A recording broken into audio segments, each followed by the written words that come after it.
Namaste, wonderful souls. Welcome to Sarvagna Life Conscious Living.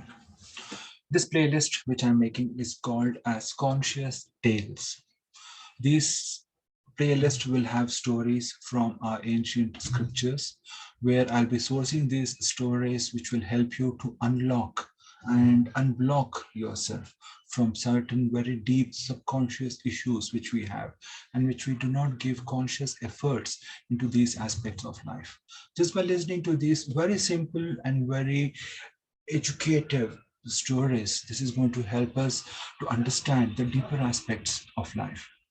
I hope these stories are going to help you to evolve and blossom inside out. So let's start with today's story. And very important thing, I would like you to please share and subscribe to this channel. More important than anything else is to share these stories with your loved ones and also your hated ones. Very important, your hated ones. Because just by giving is what you get, is by giving out this unconditional love to everyone and each and everyone, we are going to get evolved in our life. We will unlock so many things which will not be even knowing that we are unlocking this prosperity and abundance in our life.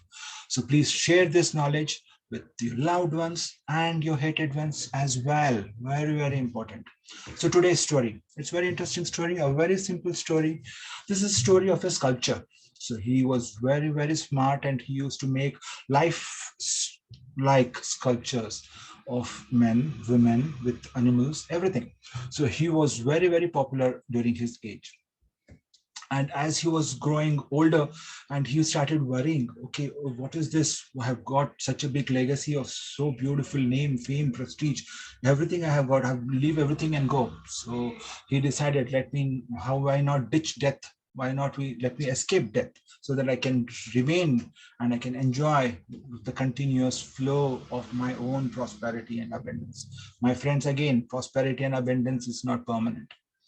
Okay. Now, so what did he do? He used his intellect, he used his talent, he used his skills. He made 10 identical images of his own. And he said, okay, fine, when Yamadutas come to take my soul, then I'm going to merge along with this 10. I'll be the 11th one. So they will not be able to find out who is the real one, who is the fake one.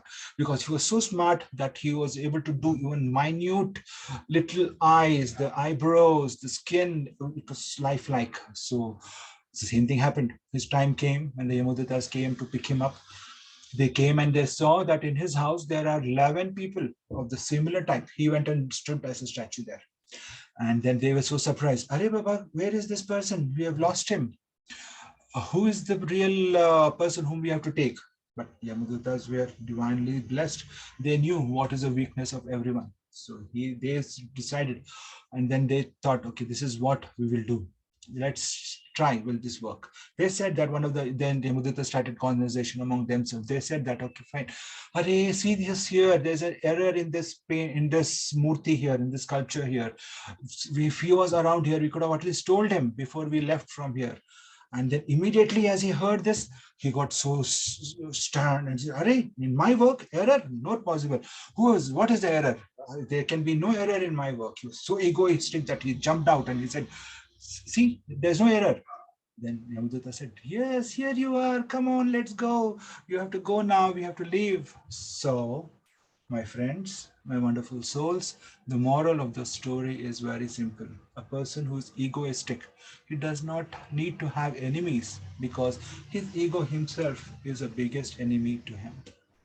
So my friends, it's my humble request that as we grow into our lives, as we evolve, as we grow older in our life, it's like a tree which grows and bears fruits. The more it bears fruits, the more it bends down. So in the same way, as we grow into our life, we should learn, it's a natural nature that we start becoming humble. Vinamrita is what is needed. We need to become more humbler.